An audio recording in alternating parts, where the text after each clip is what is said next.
For centuries, millions of people lived and died under a single, simple idea.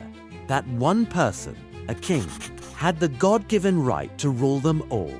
Their word was law. Their power was absolute. But have you ever stopped and asked the most obvious question in the world? Who decided that? Who looked at one person and said, "Yep, this one's in charge. He's the king"? Was it a vote? Was it a battle? Did God himself send a memo?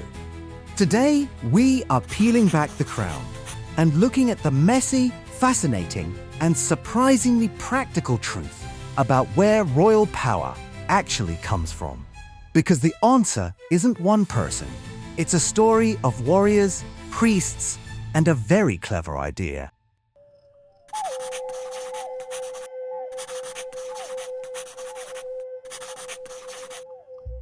To find the first king, we have to go back to the very beginning. Before castles, before countries, before gold crowns, we're talking about small tribes of humans just trying to survive. Life was simple. You had your hunter-gatherers.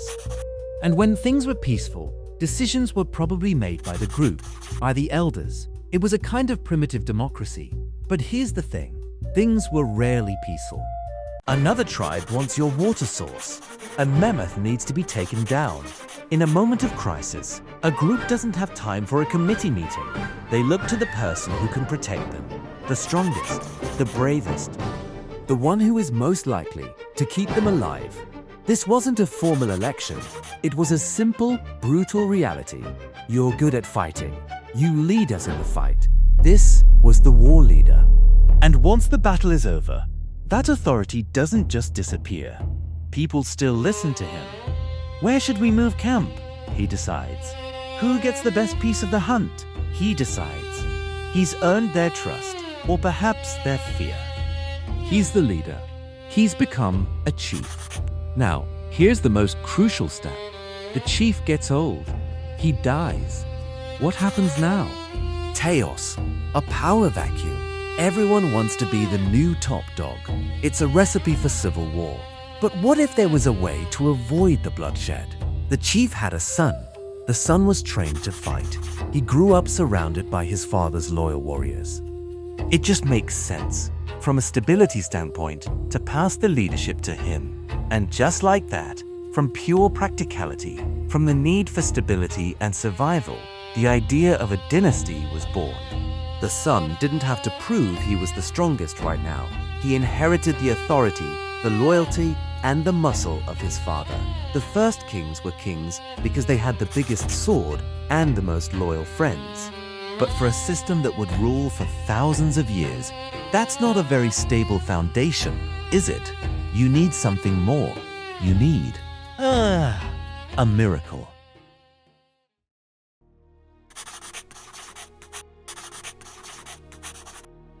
Let's fast forward a few thousand years.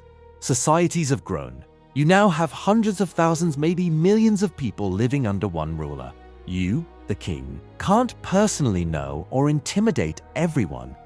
So how do you control a farmer in a distant province who has never seen your face?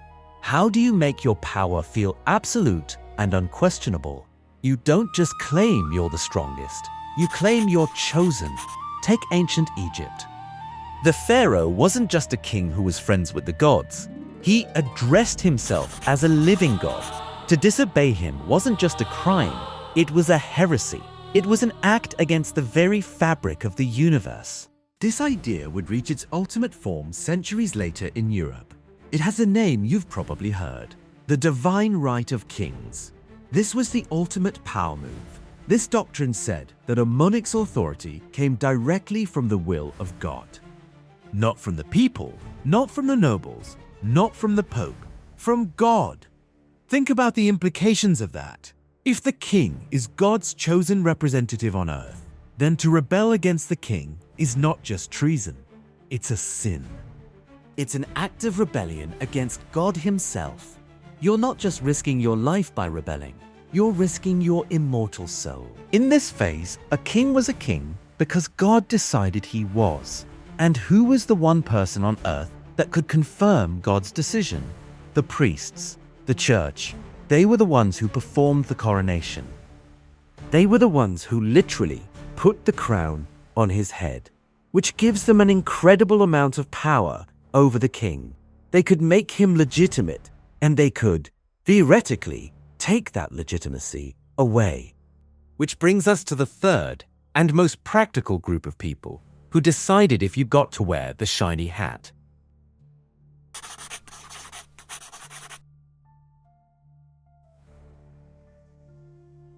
While the king was telling the peasants he was chosen by God, back in the palace, he had a much more difficult audience, the other powerful families, the nobility, the guys with their own armies and their own castles. In many ways, the king was just the most powerful nobleman among them. He was, in theory, the first among equals. His job was to manage these powerful, ambitious, and often treacherous people. And in some cases, they didn't just have to tolerate him, they actually got to choose him. The most famous example is the Holy Roman Empire. The emperor wasn't a hereditary title that just passed from father to son. He was elected by a small group of the most powerful nobles and bishops in the empire, known as the prince-electors. So, in that case, it wasn't God or the old king who decided. It was a handful of German nobles with fancy hats of their own. They were the Kingmakers. They decided.